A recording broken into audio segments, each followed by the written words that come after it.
आंवले की रहस्य और इतिहास सहित व्रतों मैं कहता हूँ, जो संपूर्ण फलों को देने वाला है।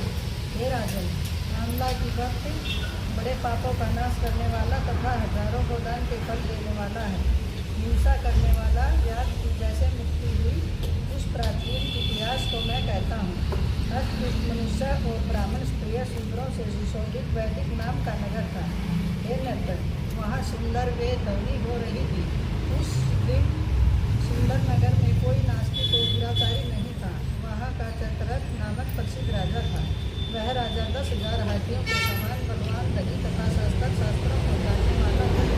उसने राजा ने निर्धन को भी नहीं दिखा। दोनों के दिन मनुष्य भोजन नहीं करते थे, छोड़कर भगवान की भक्ति करते। इस प्रकार भगवान की भक्ति करते हुए मनुष्य को सुखपूर्वक बहुत वर्ष बीत गए। कुछ समय बीतने पर फाल्गुन शुक्ला दक्ष की द्वादशी युक्त एकादशी आई। एकादशी को बालक बूढ़े सब कर नियम से उपवास किया।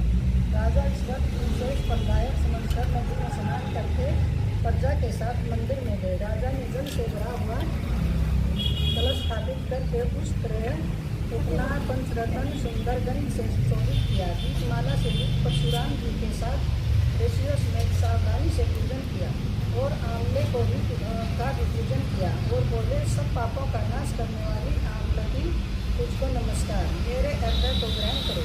उसी समय वहाँ पर एक शिकारी आया।